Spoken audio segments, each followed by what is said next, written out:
My grandfather has a tattoo exactly like yours. That was the moment everything stopped. Not the city. Not the wind brushing through Central Park. Just me. My breath. My pulse. I had heard threats whispered in darker places than this. I had seen men crumble with less. But nothing, had ever hit me like the voice of a little girl standing barely 3 feet tall, looking up at me like she had just pointed out the color of the sky. I looked down at her hand. Small, soft, wrapped around my wrist like it belonged there. Her fingers rested just above the ink I had stopped thinking about years ago. Or tried to. The tattoo wasn't loud. It never was. Just a faded symbol etched into my skin, hidden beneath the cuff of a tailored shirt that cost more than most people's rent. A mark from a life I buried. A life I made sure stayed buried. What did you say? My voice didn't sound like mine. Too quiet. Too careful. She tilted her head, studying me with a kind of curiosity that hadn't learned fear yet. My grandpa, she repeated, like I was the one struggling to keep up. He has the same one. Right here. She tapped her own wrist, mimicking the exact spot. Not close. Not similar. Exact. My chest tightened. Not panic. I don't do panic. But something else. Something colder. Something older. A memory trying to claw its way back to the surface. I crouched down slowly, bringing myself to her level. The world around us blurred, joggers passing, distant sirens, the hum of traffic along Fifth Avenue. None of it mattered. Just her. Just those words. What's your grandfather's name? I asked. She opened her mouth to answer, then froze. Not fear. Recognition. Like someone had stepped into the moment that didn't belong there. Emma. The voice came from behind her. Soft. Controlled. But carrying weight. I looked up, and there she was. Lily Carter. I didn't know her name yet, but I knew the way she moved.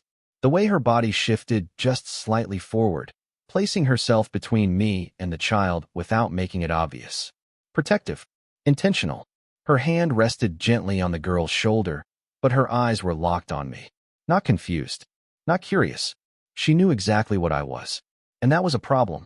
We don't talk to strangers, she said calmly, though her grip tightened just enough for me to notice.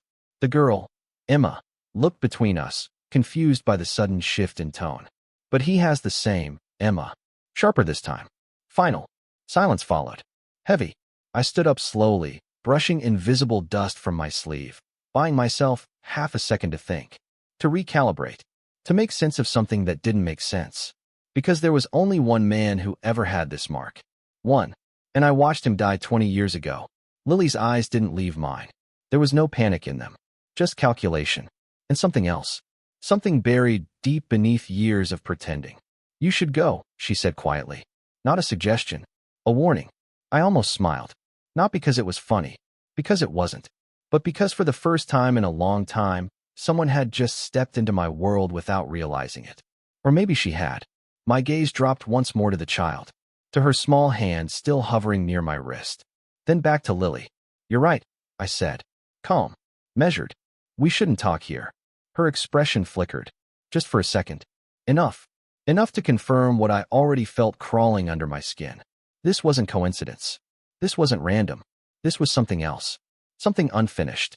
I turned away before she could respond, before the questions started spilling out in ways I couldn't control. My steps were steady, controlled. But inside, something had already shifted. Because that tattoo wasn't just ink. It was a promise. And promises like that don't come back from the dead. So tell me this, who the hell was her grandfather? I did not go home. I never do when something does not make sense. The car waited where I left it, black on black. Engine already running like it understood I would need it. I slid into the back seat, the door closing with that familiar, insulated silence that cut the city out of my life whenever I allowed it. Follow them, I said. No hesitation. No questions. The driver nodded once and pulled away from the curb, smooth as breath. I leaned back, eyes fixed on the reflection in the tinted glass. My own face stared back at me, calm, controlled, untouched. That was the version of me the world knew. The version that never reacted. The version that never lost balance. But my hand moved. Anyway, slowly, deliberately. I rolled my sleeve back just enough to see it again. The ink had faded over the years, the edges softer than they used to be. But the shape was still there. Clean. Precise. Unmistakable. A symbol that was never supposed to mean anything anymore. A symbol that belonged to a man I buried with my own hands. I closed my fist. Tight. Too tight. Sir. The driver's voice came carefully, like stepping onto thin ice. They are heading east. Upper East Side, looks like. Of course they were. People like her always lived just outside the world they feared. Close enough to feel it. Far enough to pretend they were safe from it. I watched through the window as the city shifted around us. Glass towers. Clean sidewalks. The kind of neighborhoods where people locked their doors out of habit, not necessity. Where children spoke freely about grandfathers and tattoos without understanding the weight behind either word. Emma. The name sat in my mind longer than it should have. I should have forgotten it already. Filed it away like every other detail that did not serve me. But I did not. Because she had not been guessing. Children guess. They imagine. They confuse stories with truth. She had not done any of that. She had pointed. Direct. Certain. Exact. Stop here. The car slowed before I even finished speaking. Across the street, Lily Carter stood outside a narrow brownstone. Keys in one hand, the other resting protectively on Emma's shoulder. She did not rush. That was the first thing I noticed. No panic. No looking over her shoulder. No second-guessing. She moved like someone who had already calculated every possible outcome and decided none of them would break her. That made her dangerous in a way she probably did not understand yet. Emma said something to her, tugging at her sleeve, pointing back toward the street. Toward me. Lily followed the direction slowly. Our eyes met again. Even from across the distance, I saw it. Not fear. Not surprise. Recognition. Like she had been waiting for this moment longer than I had. The door opened behind her. She guided the girl inside first, never breaking eye contact with me until the last possible second. Then she disappeared. The door closed. Soft. Final. I did not move. Not yet. Do you want me to continue surveillance? The driver asked. I considered it. Considered a dozen options in less than a second. Send men. Pull records. Tear through every system that ever logged her name. That was the old way. The efficient way. The way that always worked. But something about this did not fit into systems. This was older than that. Quieter. Personal. I shook my head once. No, my voice was steady again. Back where it belonged. I will handle this myself. Because if that little girl was telling the truth, then someone had been lying to me for 20 years. And I do not tolerate lies that long. I waited exactly 12 minutes before getting out of the car. Not because I needed time. Because I wanted to see if she would come back out. She did not. That told me more than any file ever could. People who are afraid look back. They hesitate. They check windows, mirrors, reflections. Lily Carter did none of that. She went inside like a woman who had already accepted the consequences of being found. The street was quiet. Upper East Side quiet. The kind of quiet money buys. I crossed it slowly, hands in my coat pockets, my footsteps measured against the rhythm of the city. No rush. No wasted motion. The brownstone door stood in front of me, dark wood, polished, ordinary. Nothing about it suggested secrets. That was the point. I reached the door and paused for half a second, just enough to feel the weight of what I was about to confirm. Then I knocked. Not loud. Not soft. Precise. The kind of knock that does not ask for permission. Footsteps inside. Light. Controlled. Hers. The door opened only a few inches. A chain still in place. Smart. Lily stood there, her face calm, her posture unchanged from the street. But up close, I could see it now. The tension in her jaw. The way her fingers pressed just slightly against the doorframe. Not fear. Control. She was holding the situation together one breath at a time. You should not be here, she said quietly. No greeting. No confusion. Just fact. I glanced past her shoulder. A narrow hallway. Soft lighting. No visible signs of anyone else. And yet, I replied, just as quiet, here I am. Her eyes hardened a fraction. Not at my presence. At my tone. Like she recognized it. Like she had heard it before in a different life. My daughter is inside, she said. Not a warning. A boundary. I nodded once. Then we should keep this simple. Silence stretched between us. Not awkward. Measured. Calculated on both sides. She studied my face like she was searching for something specific. Confirmation. Or maybe contradiction. Children say things, she said finally. They misunderstand. They repeat stories they do not fully understand. I almost smiled again. Almost. No, I said. They do not get details like that right by accident. Her grip tightened on the door. Just enough. There it was. The first crack. Small, but real. I leaned slightly closer, not enough to invade her space, just enough to lower my voice without raising it. Who is he? I asked. Direct. No decoration. Her eyes flickered. Not to me. To my wrist. The sleeve had shifted just enough to reveal the edge of the ink. She saw it, recognized it, and in that single second, everything changed. Because now she was not denying it anymore. Now she was deciding how much to tell me. You need to leave, she said again, but this time it was different. Softer, not pushing me away, holding something back. I am not leaving, I said. Calm. Final. Not until you explain how your daughter knows a man who has been dead for 20 years. The word dead hung in the air between us. Heavy. Unavoidable. Lily's breathing changed. Just slightly. Enough for me to notice. Enough for me to know I was right. Behind her, a small voice called out. Mom. Emma. Lily closed her eyes for half a second. Just one. Like she was choosing between two impossible options. Then she opened them again and looked straight at me. No more distance. No more pretending. Just truth waiting at the edge of her lips. If I tell you, she said quietly, you do not get to walk away from this. I held her gaze. Steady. Unmoved. I never do. Another pause. Longer this time. Deeper. Then slowly, she reached up and unlatched the chain. The door opened wider. Just enough. An invitation. Or a mistake. I stepped inside without hesitation. And the moment I crossed that threshold, I knew one thing for certain. Whatever truth was waiting in this house, it had been waiting for me. The air inside her home felt different. Not safer. Not warmer. Just real. No guards. No marble floors. No carefully constructed silence that hid what needed hiding. Just a narrow hallway that smelled faintly of laundry detergent and something sweet I could not place. Vanilla, maybe. The kind of scent that did not belong anywhere near me. I stepped forward slowly, my eyes adjusting, taking in every detail without looking like I was looking. Small space. Clean. Lived in. A pair of tiny sneakers by the wall.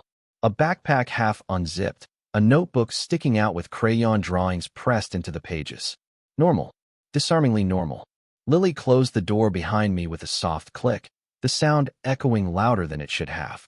She did not lock it. That was intentional. Not to trap me. To remind herself she still had a way out. You have 5 minutes, she said, moving past me into the living room. I followed without asking. The room opened up just enough to fit a worn couch, a low coffee table, and a shelf filled with books that had been read more than once. A lamp cast a soft glow over everything, turning the space into something calm. Controlled. Protected. Emma sat cross-legged on the floor, a box of colored pencils spread around her like she had claimed the space as her own world. She looked up the moment I entered. No fear. No hesitation. Just recognition. You came back, she said, like it was the most natural thing in the world. I nodded once. I did. Her eyes dropped immediately to my wrist again. Not curious. Confirming. That same certainty settled into her expression, like she had been waiting to check if I was real. Lily noticed it too. I saw it in the way her shoulders tightened, just slightly, like she was bracing for something inevitable. Emma, she said gently, go to your room for a few minutes. The girl frowned. But now. Softer this time. But final. Emma hesitated, her gaze flicking between us, sensing something she could not name yet. Then she gathered her pencils slowly, one by one, like she was buying time. Grandpa said people with that mark are not bad, she said quietly, almost to herself. My breath caught. Just for a second. Just enough to feel it. Lily froze. Completely. Then Emma stood and walked past me, close enough that her sleeve brushed my hand. Light. Innocent. Unaware of the storm she had just started. A door down the hall clicked shut. Silence followed. Not empty. Heavy. Lily did not look at me right away. She stood still, her back to me, both hands resting on the edge of the table like she needed something solid to hold on to. You should not have come here, she said again, but the words had lost their strength. They were not meant to push me away anymore. They were meant to delay what came next. I stepped closer, slow enough to give her space to turn if she wanted to. She did not. He told her that. I said. Not a question. Your grandfather. She closed her eyes briefly. A breath in. Controlled. Measured. Then she turned. And this time, There was no distance left in her expression. No pretending. Just truth, sitting right beneath the surface, waiting to be said. "You think you know what that tattoo means," she said quietly. "But you only know half of it." My jaw tightened. Not in anger. In recognition. Because that was the first honest thing she had said since I knocked on her door. "Then tell me the other half," I replied. Her lips parted, then closed again. The hesitation was not fear. It was weight. The kind of weight that comes from carrying something for too long without letting it breathe. She reached for something on the shelf behind her. A small wooden box, worn at the edges, carefully kept. She held it for a second, like she was deciding whether opening it would fix anything or destroy everything. Then slowly, she lifted the lid. Inside, there was a photograph. Old, slightly faded. She turned it toward me. And for the first time since all of this started, I forgot how to control my expression. Because the man in that photo was not supposed to exist anymore. For a second, I did not recognize him. Not because the face was unfamiliar. Because it was too familiar in a way my mind refused to accept. The photograph trembled slightly in Lily's hand. Or maybe it was just my perception shifting, trying to reconcile two realities that could not exist at the same time. The man in the picture stood beside a younger version of her, his hand resting gently on her shoulder. Late 50s, maybe early 60s. Sharp. Features softened by age. Eyes that carried a quiet weight. And on his wrist, clear as day, the same mark. My mark. No, not mine. His. It was always his first. My chest tightened again, deeper this time, pulling something old and buried up from a place I had locked years ago. "That is not possible," I said. The words came out low, controlled, but they did not carry the certainty they were supposed to. Lily watched me carefully, not surprised by my reaction. Expecting it. "I know," she replied. That was my reaction too. She stepped closer, placing the photograph on the table between us like evidence that could not be ignored. I did not sit. I did not move closer. But my eyes stayed on it. Locked. "Where was this taken?" I asked. "Upstate," she said. "About 10 years ago." 10 years. The number hit harder than anything else. Because it meant he had not just survived. He had lived. Quietly. Hidden. Existing in a world I controlled without ever crossing my path. That did not happen by accident. I finally reached for the photograph, picking it up between my fingers. The edges were worn, like it had been held often. Looked at. Remembered. The kind of picture you keep when someone matters. "What is his name?" I asked. Lily hesitated. Just for a fraction of a second. But I saw it. That hesitation carried history. "Daniel Carter," she said finally. The name meant nothing. And that was worse. Because I knew every name that mattered. Every man who had ever stood in that world. Every ally. Every rival. Every ghost. And Daniel Carter was not one of them. Which meant one of two things. Either he had changed it, or someone had erased him so completely that even I had not noticed. I set the photograph back down, slower this time. More deliberate. My mind was already moving ahead, connecting pieces that did not want to fit together. "He told you about this?" I asked, nodding slightly toward the tattoo. Lily shook her head. "Not directly. Of course not. Men like him did not explain things. They left fragments. Warnings. Pieces of truth hidden inside stories that only made sense when it was already too late." "Then how does she know?" I asked. Lily exhaled slowly, her gaze drifting toward the hallway where Emma had disappeared. "Because he showed her," she said. That made me pause. Not the words. The tone. There was something underneath it.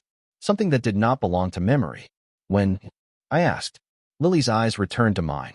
This time, there was no hesitation. No holding back. Just a quiet kind of certainty that settled into the room like a truth I was not ready to hear. 3 months ago. Everything inside me went still. Not tense. Not reactive. Just still. Because that was impossible. Not unlikely. Not difficult. Impossible. I stared at her, searching for any sign of doubt. Any crack in the story. There was none. "You were saying," I said slowly, each word placed carefully, "that the man in this photo spoke to your daughter 3 months ago." Lily did not look away. "Yes." Silence followed. Heavy. Absolute. The kind of silence that changes things. Because now this was not about memory anymore. Not about the past. This was about something that was happening now. Something that had been happening without me knowing. I glanced once more at the photograph. Then back at her. "Then there is only one question left," I said quietly. My voice had changed again. Sharper, colder, focused. Where is he? Lily's expression shifted. Not fear, not surprise. Something else. Something closer to resignation. Like she had known this moment would come the second Emma opened her mouth in the park. If I tell you that, she said softly, you are not going to like the answer. I held her gaze. Unmoving. Try me. She did not answer right away. Not because she did not know. Because she was deciding how much of the truth I was ready to hear. There is a difference. I have spent my life reading that difference in people. In negotiations. In silence. In the space between what is said and what is avoided. Lily Carter was not avoiding the truth. She was measuring the damage it would cause. He is not where you think he is, she said finally. Her voice was steady, but softer now, like she was stepping into something she had kept sealed for too long. I did not move. That is not an answer. It is the only one you are going to get if you keep asking the wrong question, she replied. That caught my attention. Not the words. The way she said them. Direct. Unafraid. Like she was not talking to the man people lowered their voices around. Like she was talking to someone who had been part of this story long before I realized it. I tilted my head slightly, studying her again. Then help me ask the right one. Silence stretched. Then she nodded once, almost to herself. A decision made. You are asking where he is, she said. But you should be asking why you think he is gone. The room shifted. Not physically, but something inside it changed. Because that question did not belong to her. It belonged to him. The man in the photograph. The man who had taught me that nothing is ever truly over unless you decide it is. My jaw tightened. Not in anger. In recognition. I watched him die, I said. Each word controlled. Placed carefully, like I could anchor the truth by saying it out loud. Lily did not react. Not the way most people would. No shock. No disbelief. Just a quiet kind of understanding. No, she said gently. You watch what you were supposed to see. That was the moment something inside me snapped into place. Not broken. Not lost. Clear. Because now this was not confusion anymore. This was design. Someone had built this. Planned it. Controlled every angle until even I believed the outcome. And that meant only one thing. He had never lost control. Not once. I let out a slow breath, my eyes dropping to the photograph again. 10 years ago. 3 months ago.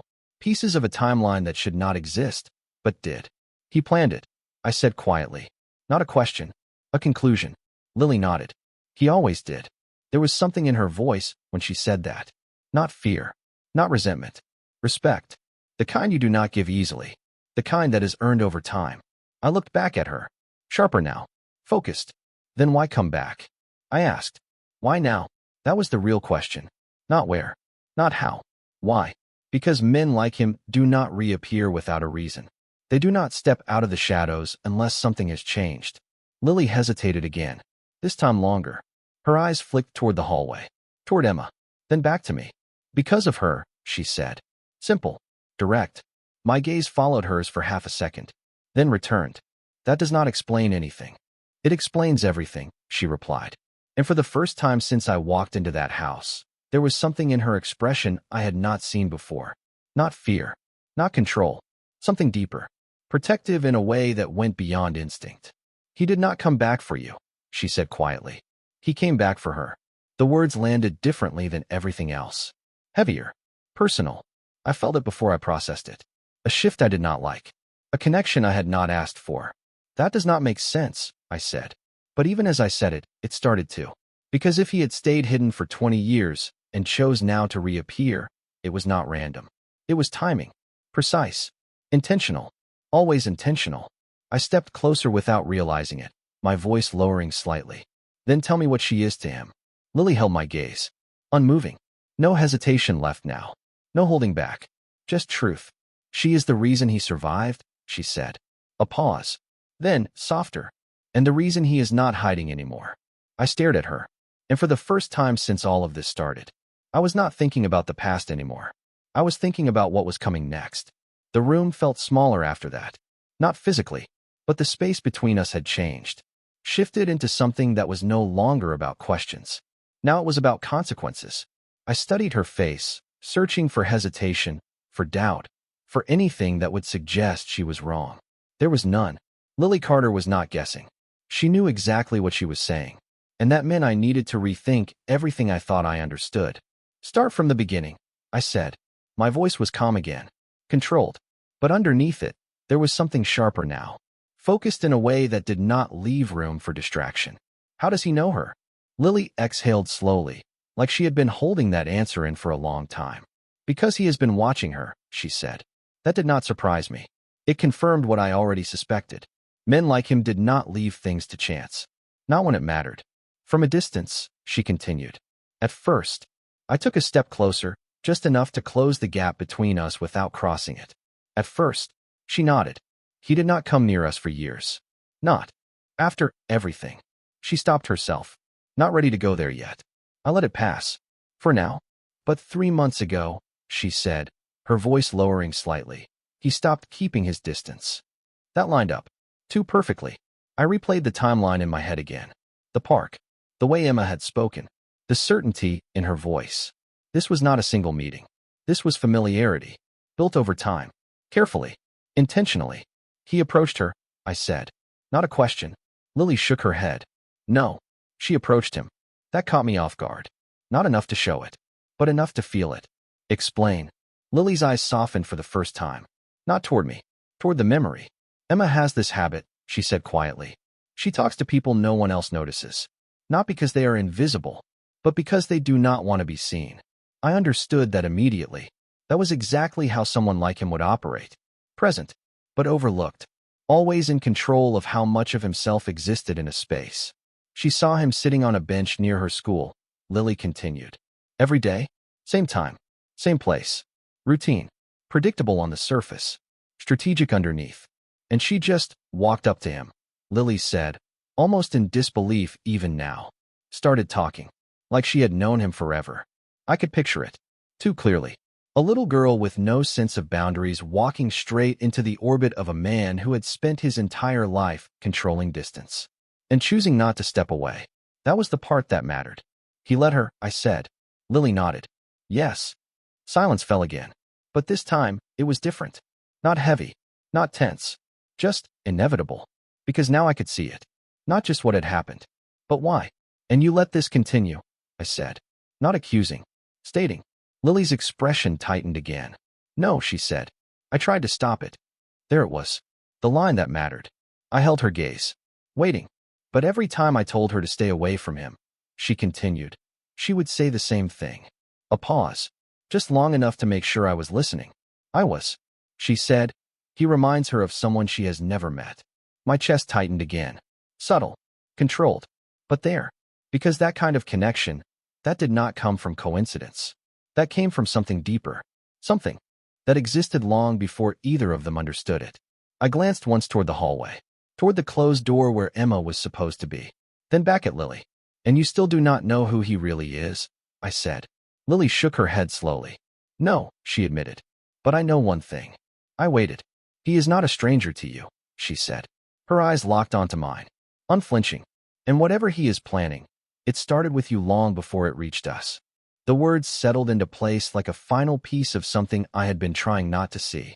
Because if she was right, then this was never about coincidence. Never about chance. This was a message. And I was only just beginning to understand it. I did not answer her right away. Not because I did not have one. Because I had too many. And none of them led anywhere I liked. I turned slightly, my gaze drifting toward the window, watching the faint reflection of the streetlights flicker across the glass. This was not random. It never was. Every piece she gave me, every detail about him, it all pointed to one thing. Control. Precision. Timing. The kind of planning that does not just happen. The kind that is built over years. Decades. He wanted to be found, I said finally. Quiet. Certain. Lily did not respond immediately, but I saw it in her eyes. The way they shifted just slightly, like that thought had crossed her mind before, and she had pushed it away. Why would he do that, she asked. Not defensive, not dismissive, just trying to understand something she already feared might be true. I looked back at her. Because he knew exactly how it would happen, I said. He knew she would speak. He knew you would try to stop it. And he knew, eventually, it would reach me. The room went still again. Not heavy this time. Focused. Like everything had narrowed down to a single point. Lily crossed her arms slowly, not as a barrier, but as if she needed something to hold on to. You think this is all planned? She asked. I do not think, I replied. I recognize. That was the difference. This was not new to me. Not really. I had seen moves like this before. Not often, but enough to know when I was standing inside one. Then what does he want? She asked. That was the question. The only one that mattered now. I held her gaze for a long second, letting the silence stretch just enough to make the answer land when it came. If he wanted to disappear, I said, he would still be gone. A pause. If he is here, if he let her see him, then he is not hiding anymore. Lily's expression shifted again. Not fear. Not exactly. Something closer to realization. Like she was starting to understand the weight of what had already begun. And that means? She asked quietly.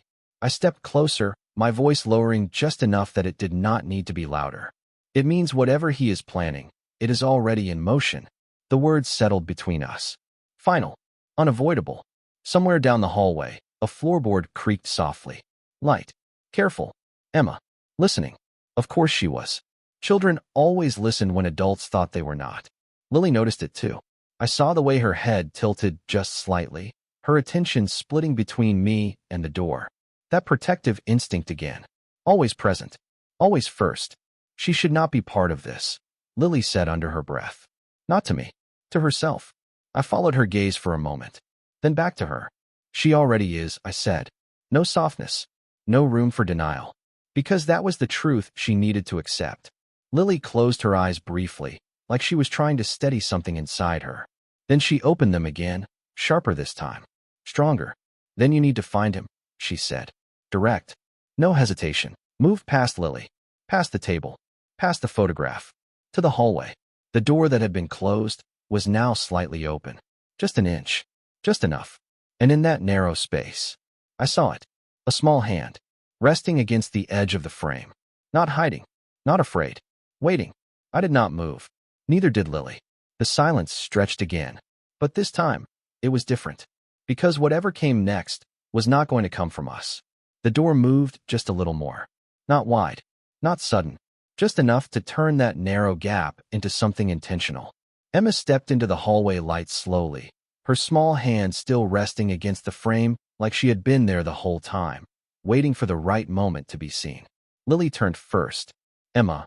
Her voice was softer now, but there was something underneath it. Not anger. Not fear. Something closer to worry that had been building long before tonight. You were supposed to stay in your room. Emma did not answer right away. Her eyes were not on her mother. They were on me. Steady. Unblinking. The same way they had been in the park. The same certainty. The same quiet understanding that made no sense for a child her age. He said you would come, she said. Simple. Calm. Like she was repeating something obvious. The words settled into the room like they belonged there. Like they had been waiting longer than any of us had. I did not move. But something inside me shifted again. Not surprise. Recognition. When did he say that? I asked. My voice stayed level, but it dropped just enough to match the weight of the moment. Emma took a few small steps forward, closing the distance between us without hesitation. Lily reached out slightly, like she might stop her, then lowered her hand. She knew it would not work. Yesterday, Emma said. On the bench. Of course. The routine. The place. The timing. Nothing about this was accidental. What else did he say? I asked. Emma tilted her head slightly, thinking. Not guessing. Remembering. He said, you would look different now, she added. But I would still know it was you. My chest tightened. Just enough. Because that was not something you say to a child unless you were certain of the outcome. Certain of the recognition. Certain of the connection. Lily's eyes flicked toward me again, searching, trying to understand something she had not been told yet. But she stayed silent. For now. Did he tell you his name? I asked. Emma shook her head. No, a pause. Then, softer. He said names do not matter until people are ready to hear them. I almost smiled at that. Not because it was comforting. Because it sounded exactly like him. The same patterns. The same way of speaking that never gave you more than you needed until the moment it mattered. Did he give you anything? I asked. Emma hesitated this time. Just for a second. Then she nodded. Lily stiffened immediately. Emma, what did I tell you about taking things from strangers? Her voice was firmer now, but there was no real force behind it. Only concern. Emma did not look at her. He is not a stranger, she said quietly. Not arguing. Stating. Then she reached into the pocket of her sweater and pulled something out. Small. wrapped in a piece of folded paper that had been opened and closed more than once. She held it in her palm for a second, then stepped closer and offered it to me. I did not take it right away. I looked at it first, then at her, then back at it again. Because whatever was in that small piece of paper, it was not meant for her. It was meant for me. I reached out slowly and took it from her hand. Light, careful, like I was holding something that had already changed everything before I even opened it. Lily watched closely, her eyes moving between my face and the paper like she already knew this was the moment things would shift again.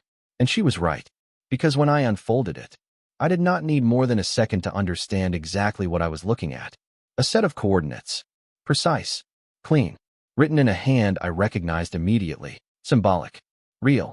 My eyes did not move, but everything else did. My mind, my memory, the map of places I had not thought about in years. And there it was. I knew that location. Not from business. Not from anything recent. From before. From a life that was supposed to be over. I closed my hand around the paper. Not tight. Just enough to keep it still. Lily was watching me now. Not trying to hide it anymore. "What is it?" she asked. Her voice was steady, but there was tension underneath it, like she already knew the answer would not make anything easier. I looked up at her. "It is not random," I said. That was all I gave her at first, because I needed to understand it myself before I could explain it to anyone else. Emma was still standing close to me, her eyes fixed on my face like she was waiting for something. Not an answer. A reaction. I lowered my gaze to her. "Did he say anything else?" I asked. She nodded immediately. No hesitation. "He said you would understand," she replied. Of course he did. All understood the same thing. This was not coincidence. This was a meeting. Arranged. Precise. I looked back down at Emma. "Did he tell you when I was supposed to go?" I asked. She shook her head. No, a pause. Then she added, softer, "He said you would not wait." I almost smiled. Not because it was funny, because it was accurate. Lily exhaled slowly, her hand resting on the back of the chair beside her like she needed something steady again. "You are not seriously thinking about going there tonight," she said. Not a question. A challenge. The city stretching out in front of me like it always did. Controlled. Predictable. Except tonight, it was neither. The car door opened before I reached it. Of course it did. I slid inside, the familiar darkness wrapping around me again. Quiet. That was personal. The car slowed as we turned off the main road, the city thinning out, buildings giving way to quieter streets, older structures, spaces that felt untouched by time in ways the rest of the world could not understand. I sat forward slightly now, my focus narrowing. I knew this route. Every turn, every corner. It had not changed. Of course it had not. Places like this do not change. They wait. The car finally came to a stop. No announcement. No need. I was already reaching for the door before the engine fully settled. I stepped out into the night, the air heavier here, quieter. The kind of quiet that does not come from peace. It comes from memory. I looked up slowly, and there it was. Exactly as I remembered. Same structure. Same distance from the road. Same shadows stretching across the ground like they had been frozen in place. My chest tightened again. Not from fear. From recognition. Because this was not just a location. This was a moment. Preserved. Waiting. I closed the car door behind me without looking back. There was no point. This was not a place anyone else needed to follow me into. My steps moved forward on their own, slow but certain, each one pulling me deeper into something I had buried a long time ago. And as I crossed that final stretch of ground, I understood something I had not before. He did not send me here to find him. He sent me here to remember who I was before I became who I am. I slowed before I reached the entrance. Not because I was unsure, because I knew exactly what stood beyond it. The structure had not changed, but something about it felt quieter. Not abandoned. Not empty. Just waiting. The door was slightly open. Not forced. Not broken. Left that way on purpose. Of course it was. I pushed it gently, the hinge moving without resistance, like it had been expecting me. The air inside was colder. Still. No dust disturbed. No signs of time passing the way it should have. That was the first thing I noticed. The second was the light. Dim. Not enough to illuminate everything. Just enough to guide. He wanted me to see only what mattered. Nothing more.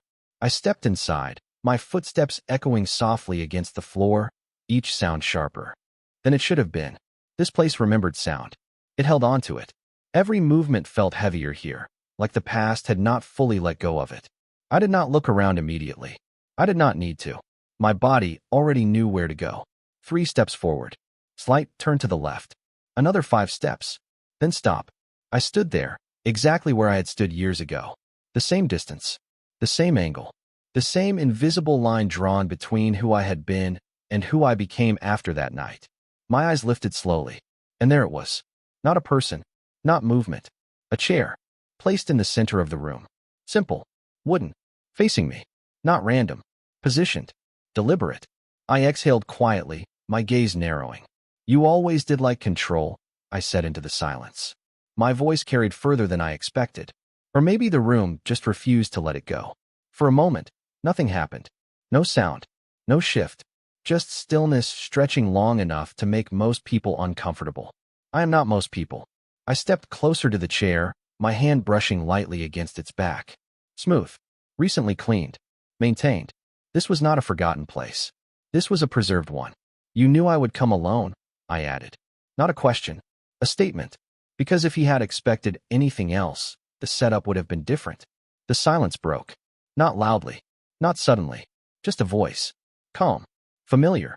You always did understand me better than anyone else. I did not turn immediately. I did not react. Because I already knew where the voice came from. Behind me. Of course. I let out a slow breath before speaking. And you always made sure I had to. Then I turned. Slowly. Deliberately. And there he was. Older. Of course he was. Time had touched him. But it had not changed him. Not really. The same posture. The same stillness. The same eyes that never gave more than they chose to. Daniel Carter. Or whatever name he had chosen to wear now. He stood a few feet away, hands relaxed at his sides, like this was not a confrontation. Like this was a conversation that had simply been paused, and was now continuing. You look exactly the same, he said. Not surprised. Not impressed. Just observing. I held his gaze. Unmoving. You do not, I replied. A pause. Then, quieter. But I recognize you. A faint smile touched his expression. Not warm. Not cold. Just acknowledgement. That is all I needed, he said. Silence followed again. But this time, it was different. Not empty. Full. Heavy with everything that had not been said yet. I stepped forward once, closing the distance just enough to make it clear I was not standing where he placed me anymore. You went through a lot of effort to bring me here, I said. So let us not waste time pretending this is about memory. His eyes shifted slightly. Not away. Just deeper. It is not about memory, he said calmly. It is about what you chose to forget. My jaw tightened. Not visibly, but enough. Because he was right. And I did not like that he was right. Then say it, I said. Direct. Final. Why am I here? He did not answer immediately. Of course he did not. He never gave anything before it mattered. Then finally, he spoke. Because you are about to make the same mistake again, he said quietly. And this time, there was no distance left between the past and the present anymore. I did not respond immediately. Not because I did not understand what he meant. Because I did. Too clearly. The words did not need explanation. They landed exactly where they were meant to. Old. Familiar. Dangerous in a way that had nothing to do with fear and everything to do with truth. I held his gaze, steady, controlled, refusing to let him see the shift that had already started inside me. I do not repeat mistakes, I said finally. My voice was calm. Precise. The version of me the world expected. The version that never questioned itself. He watched me for a second longer, then shook his head slightly. Not disappointed. Not surprised. Just certain. That is what you tell yourself, he said. A pause. Then softer. It is not what you do. The room felt smaller again. Not because of the walls. Because of him. Because of the way he spoke like he had never left. Like he still had the right to say things no one else would survive saying to me. I stepped closer, closing the distance between us fully now. No hesitation. No space left for anything unclear. Then explain it, I said. Direct. Because from where I stand, you disappeared for 20 years and decided to come back through a child. His eyes flickered. Not away. Just deeper. Like that part mattered more than anything else I had said. I did not come back through her, he replied quietly. I came back because of her. There it was again. That same line. The same connection I had been trying not to follow all night. I exhaled slowly, my jaw tightening just enough to feel it. Then say it clearly. I said. What is she to you? He did not answer right away. Of course he did not. He turned slightly, his gaze drifting past me for a brief second, like he was looking at something that was not in this room. Not anymore. Memory. Always memory. Then he looked back at me. And this time, there was no distance left in his expression. She is the reason I left you alive, he said. The words did not hit all at once. They settled. Slow. Heavy. Precise. I did not move. I did not react. But inside, something shifted in a way I could not ignore anymore. That does not make sense, I said. Not denial. Calculation. Because if that was true, then everything I believed about that night was incomplete. It does, he replied. You just chose not to see it. I took another step forward. Close enough now that there was no separation between past and present anymore. Then make me see it, I said quietly. He studied me for a long moment, measuring, deciding. Then he nodded once. A small movement, but final. You remember that night as an ending, he said. It was not. A pause. It was a choice. My chest tightened again. Not from confusion, from recognition. Because somewhere, deep under everything I had built since then, I knew exactly what he was referring to. I just never allowed myself to look at it that way. You had two paths, he continued. And you chose the one that gave you power. His voice did not change. Still calm. Still controlled. I made sure you survived that choice. Silence followed. Not empty. Not uncertain. Just clear. Because now the truth was no longer hidden behind memory or time.